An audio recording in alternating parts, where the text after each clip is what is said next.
De este Congreso de Frente Amplio con su presidente Javier Miranda. Gracias por venir, buenos días. ¿Qué tal? Hola, buen día. Buen día. Buen día. Bueno, son varios los temas que se trataron y hoy tempranito en los avances hablamos de algunos, pero tú dijiste lealtad, honestidad, ética y libertad, características para describir a la fuerza política. ¿Hubo autocrítica en alguno de estos temas? Sí, desde luego, y la debe haber. Siempre hay que, permanentemente hay que estar revisando lo que uno hace. Y uno de los mayores desafíos que yo creo que tiene el hecho de gobernar en tres periodos, como en el caso del Frente Amplio, es la humildad para ser reflexivo sobre lo que uno hace. Uno de los riesgos del ejercicio del poder es creérsela, ¿no? Es la soberbia en el poder. Yo creo que es fundamental estos principios de lealtad, de honestidad, de rectitud, de ética en la conducción política. Sin duda, quiero reivindicar esos principios del Frente Amplio. Bien, y hablando de alguno de los temas que se tocaron, es el de seguridad, que es uno de los que muchos ayer dijeron es por donde más nos van a pegar desde la oposición, y se tocaron algunos temas como estos de eliminar los antecedentes de los menores. Sí. Son los títulos que aparecen siempre en los medios, en medios partidarios que de alguna manera establecen agenda, y está bien, es una discusión. Pero se habló, se aprobó. Por supuesto, y además yo creo que está bien y está bien que se dé ese debate, ¿no? El tema de los antecedentes es un tema relevante que está en la discusión de la sociedad. Estamos hablando de delitos graves. ¿Perdón?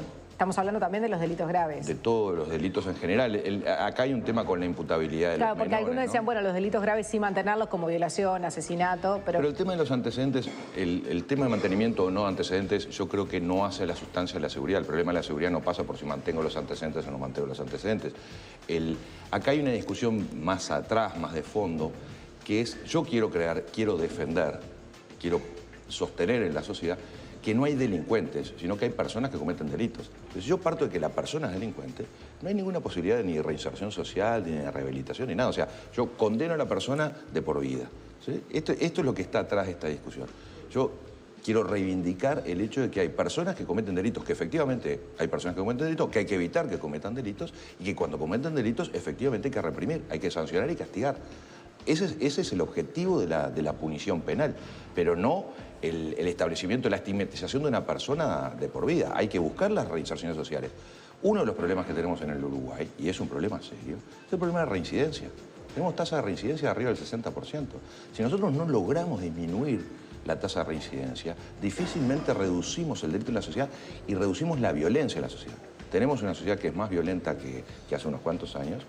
Y el problema más serio es el de la violencia en la sociedad. Pero Javier, está bien, vos decís eso hoy desde el oficialismo, desde el partido de gobierno, en momentos en los que además hay una situación muy compleja en torno a las cárceles que involucra la salida del director del Instituto Nacional de Rehabilitación, que hará que el ministro sea convocado al Parlamento por la oposición, porque además quedó expuesta una información falsa que se nos dio respecto a lo que había ocurrido allí, que es uno de 32 muertos que van a las cárceles este año, y hay que sumar a decenas en años anteriores. ¿Cómo se asume eso desde la izquierda? Porque el Frente está gobernando hace 15 años casi ya. Sí, es que hay que seguir trabajando sobre el sistema carcelario. El sistema carcelario ha ido cambiando, la forma de la violencia en la sociedad ha ido cambiando, y estos son desafíos que tenemos. Propiamente, la violencia en el sistema carcelario es un tema absolutamente central. No hay posibilidades de rehabilitación, no hay posibilidades de inserción social. ¿Qué hace la persona cuando sale privada de libertad después que cumplió la sanción? Estos son los problemas de fondo que tenemos. Ahora, el sistema carcelario en consecuencia requiere mayor inversión, mayor dedicación. ¿Estamos dispuestos a invertir más? Yo creo que deberíamos estarlo. Ahora, consultemos también con la población, porque a veces la ecuación que tenemos es mano dura y plomo, ¿no? Mano dura y plomo. ¿Qué hacemos? Los metemos presos, los escondemos, los guardamos, que se arreglen, y nos olvidamos del problema. Estos son los temas que hay que discutir. El tema es que cuando salen peor.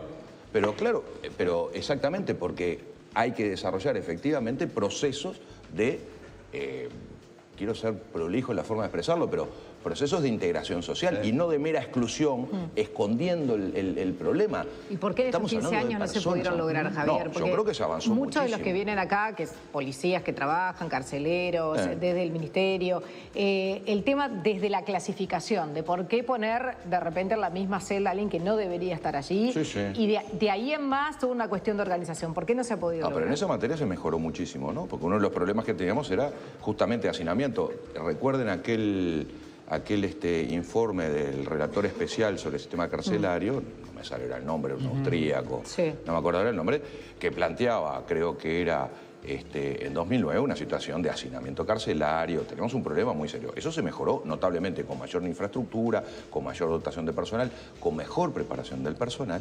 Se ha avanzado, se superó, se eliminó el problema. No, no se eliminó. Hay que seguir trabajando, hay que seguir generando plazas dignas de privación de libertad, que es cumplimiento de pena.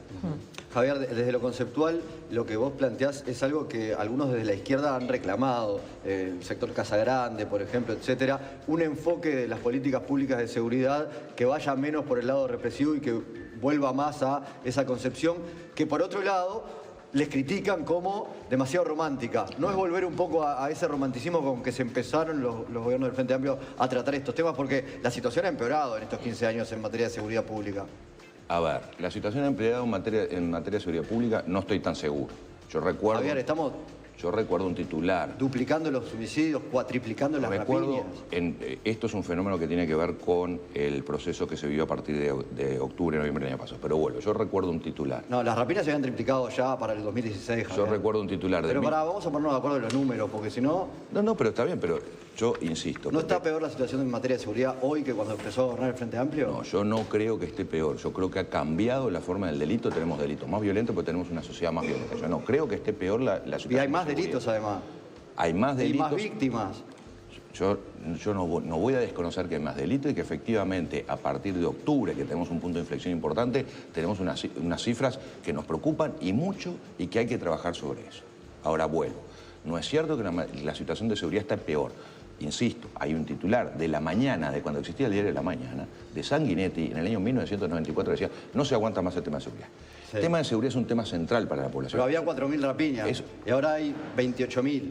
Sí, yo estoy de acuerdo y es real. Entonces estamos peor como sociedad. Yo no digo que sea culpa del gobierno ni de este ministro. Estamos peor como sociedad en materia de seguridad. Crece la situación de violencia en la sociedad y ese es un problema. Tenemos sociedades más violentas. Bueno, eso debe estar peor. Y lo tenemos que enfrentar.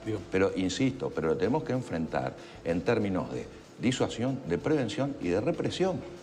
No es una sola escala. Y lo tenemos que enfrentar, además, no exclusivamente, pero además también con énfasis en las políticas públicas que llevamos adelante, en las políticas sociales. Los países menos violentos son los países menos desiguales. Tal cual. La ecuación de violencia está fuertemente asociada con la desigualdad. Javier, mucho de lo que reclama la oposición es que dice que el gobierno le tiene miedo a la palabra represión y algo sucedió este fin de semana con las protestas, las movilizaciones contra el G20, que eran 10 personas encapuchadas que grafitearon, rompieron vidrieras, atacaron a la prensa. En el Ministerio de Orden de no intervenir y tú estás de acuerdo con esa decisión. Yo creo que lo primero que hay que hacer acá es condenar esta forma de violencia, categóricamente. No es aceptable.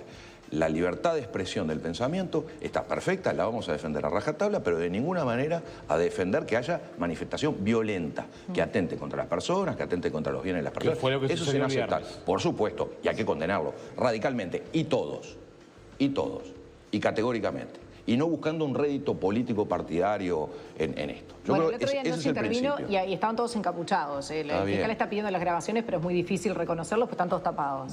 ¿Qué se hace? Ahora estamos en el proceso de enjuiciamiento, de encauzamiento de las personas que cometieron estos actos que son inaceptables. Inaceptables para la sociedad, porque además aumenta la violencia de la sociedad, que es el problema central. ¿De acuerdo?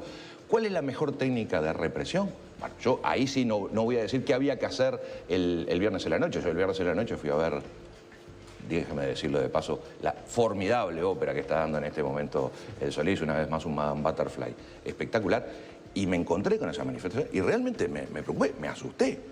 ¿Cuál es la mejor forma de represión? Yo francamente no sé cómo intervenir en ese momento, no soy técnico en materia de seguridad, pero sí he visto manifestaciones que la represión lo que hacen es multiplicar los daños. ¿Y qué le decís a los comerciantes que vieron destrozadas? Pero como integrante del partido que hay que reparar eso, sin duda, que hay que reparar eso, que hay que castigar a los responsables. Lo vamos a pagar todo como sociedad, porque esto es parte de la sociedad. Pero es lo mismo que me pasa en el partido de fútbol. También voy a condenar el acto de violencia en el partido de fútbol. ¿Quién lo repara? Y nos hacemos cargo de toda la sociedad. ¿Es justo eso? Bueno, No es justo. No, claro que no es justo. Javier, pero claro que no es justo, pero tengo un problema dentro en este de la caso, sociedad. porque más allá de que nosotros escuchamos todo el tiempo lo que dice la gente en la calle, porque te para, esto lo viví en carne propia.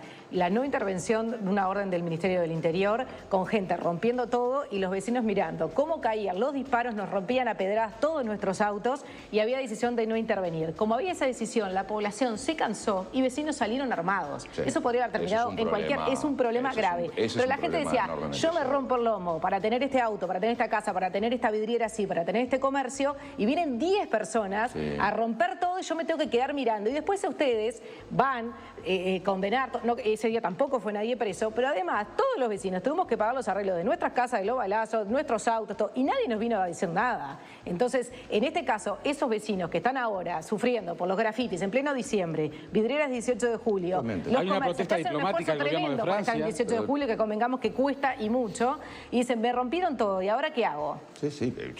No, obviamente no tengo una respuesta en este minuto. No puedo dar una respuesta en este minuto. Digo, ni siquiera me... Claro, pero si fueran 120, capaz que es más entendible decir no podemos. Pero eran 10 personas. Está bien, pero otra vez, yo ahí quiero que hablen con el Ministerio del Interior para que efectivamente diga cuál fue la razón por la que optó por esta forma. Yo no lo conozco en este momento, no lo puedo expresar. Lo que digo es, en general, miren lo que está pasando en este minuto en París. ¿Sí? En este minuto con los chalecos amarillos. O sea, tenemos un problema de violencia en la sociedad. El tema es cómo disuadimos, cómo prevenimos y cómo sancionamos. En el caso puntual, ¿por qué el Ministerio del Interior tomó esta decisión de no intervenir? Presumo yo que es para no agravar los daños.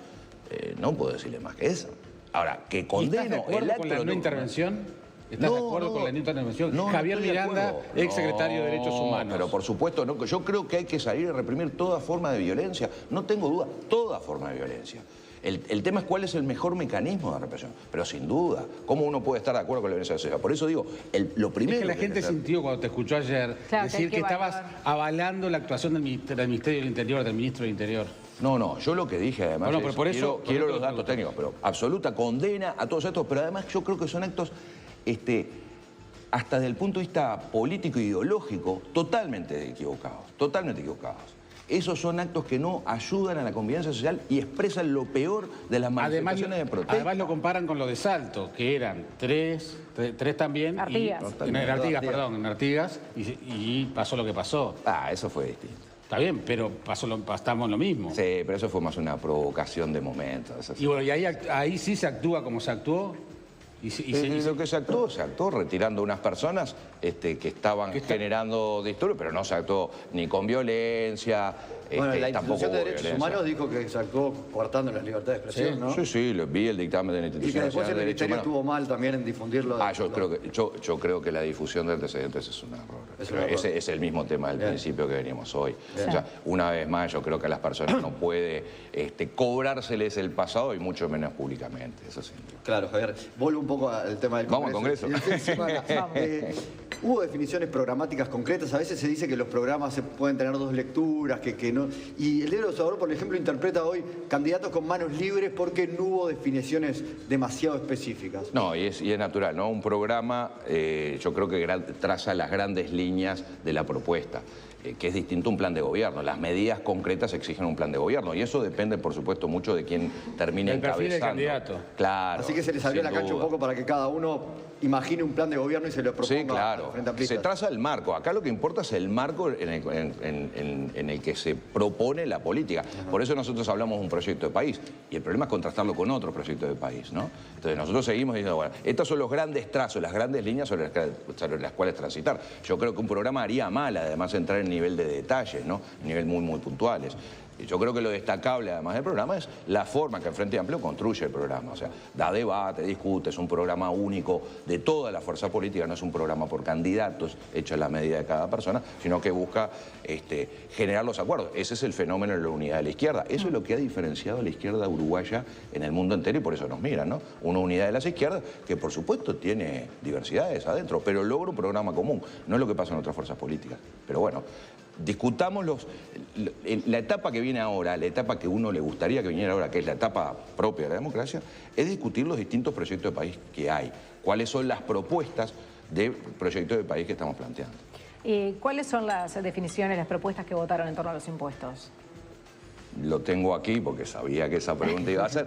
Claro, porque es lógico, en la lógica de establecimiento de agenda, siempre se plantean algunos temas en particular, y el tema tributario es un tema central. Claro. Nadie va a hacer una campaña política diciendo voy a subir los impuestos, ¿no? Nadie es tan tonto como para eso. Pero acá, además de la agenda que marcamos los medios, fueron las bases las que marcaron la agenda, ¿no? Que vinieron con la propuesta de los impuestos. Por supuesto, y hay sectores adentro del Frente Amplio, personas y sectores que proponen hay que aumentar determinadas cargas tributarias y no hay que aumentar otras, hay que eliminar exoneraciones, hay que establecer otras. Esto es parte del debate, lo que importa es cómo eso se sintetiza en un programa único. Yo puedo tener un montón de opiniones, pero me someto a la democracia en el sentido de cuál es la línea final, el argumento final que vamos a tener.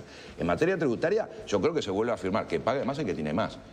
¿Qué pasa con los tributos? Los tributos es una lógica de redistribución de la riqueza, es un fenómeno de solidaridad social. Ninguno de nosotros vive aislado, vive en sociedad y requiere entonces que todos financiemos el funcionamiento de la sociedad, sobre todo el tema de realización de derechos. Pero concretamente, ¿qué dice la propuesta que salió aprobada? Atendiendo a la evolución del sistema tributario en términos de justicia y persiguiendo el fin de que pague más el que tiene más, se buscará bajar en términos relativos la carga tributaria de los trabajadores, sectores medios y MIPYMES. O sea, se privilegian algunos sectores. Recién veíamos al diputado Asti haciendo énfasis en esto. Lo que se busca es mayor justicia tributaria. Tuvimos una reforma tributaria que yo creo que fue muy buena, que cambió la forma de tributación en el Uruguay, que estaba basada básicamente sobre el IVA, que es un impuesto regresivo, que castiga al que menos tiene, y fuimos un impuesto a la renta. Bueno, ahora, en esta segunda generación de reformas, no solo tributarias, sino segunda generación de reformas en general en la política, la apuesta es generemos las diferencias y bajar en términos relativos la carga tributaria de los trabajadores, de los sectores medios y de las medianas y pequeñas empresas, nos parece que es el camino, el gran rumbo que hay que seguir. Después se instrumentará puntualmente sobre aquel tributo. Y también porque el tema económico, que yo siempre insisto, no es un fin en sí mismo, es un medio. Se trata de cómo generamos riqueza y cómo distribuimos esa riqueza. Y no como fin, sino para sostener la realización de los derechos, la educación, la salud, la vivienda, ¿sí? Este es el desafío. Nosotros decimos, hay que bajar la carga tributaria sobre los sectores trabajadores de medianas y pequeñas empresas y de clase media y rever, en términos de progresividad además, a las grandes empresas o al gran capital. Me parece una propuesta totalmente razonable y es una propuesta típicamente de izquierda. Típicamente. Pues lo contrario de lo que pasó en este periodo, ¿no? La carga tributaria sobre los trabajadores aumentó. No, lo que cambió la carga tributaria sobre los trabajadores. ¿Aumentó el IRPF? Sí, está bien. Aumentó el IRPF a partir de una franja que genera un montón de no tributación por mínimos no imponibles muy importante. Sí, la carga tributaria... La franja ya estaba, el mínimo imponible ya estaba. De los que pagamos más. Correcto, pero tenemos una franja muy importante, que es lo que se intenta, que es gravar a los que tienen más capacidad contributiva y no grabar a los que tienen menos capacidad contributiva. Lo que se hizo en este periodo de gobierno fue aumentar el impuesto. Esta es la reforma tributaria de 2007. Sí. Esta es la reforma tributaria de 2007. En este periodo de gobierno, por eso te digo, en este periodo de gobierno aumentó. En este periodo de gobierno se aumentó la franja y se aumentó la tasa de algunos de los tributos. El gobierno recauda más por IRPF. El gobierno recauda más por IRPF y el gobierno gasta más en educación, gasta más en salud, gasta más en la realización de los derechos de las personas. Es opinable, por supuesto. Y estas son las opciones que uno tiene. La gente también podrá decir si lo que gasta en salud, en educación, en seguridad, lo gasta bien, lo gasta mal. Por supuesto. De esto se trata y estas son las propuestas que se hacen. Exacto. Bien, y una perlita para terminar, un casamiento y todo. Hasta un casamiento. ¿Pero ustedes sabían? No, nos tomó por sorpresa. Nos tomó por sorpresa. Y después lo que tenemos, permítame para decir, supongo que estamos finalizando también, 4 candidatos, ¿no? 4 candidatas, 4 candidatos que expresan una diversidad en el Frente Amplio que yo creo que abarcan un abanico importante con personas, para mí, sinceramente, lo primero que digo es que son buenas personas, trabajadores, honestos, responsables. Tenemos gente seria para conducir. Yo creo que el Frente hace una oferta, entonces, presenta a la ciudadanía Frente Amplista y a toda la población un elenco de precandidatos sólidos, serios, responsables y que expresa esa diversidad del Frente Amplio dentro de un programa común. Bien, Javier Miranda, muchísimas gracias. Muchas gracias. Va a ser bien. Y hablamos algo del G20 en Buenos Aires y de algunas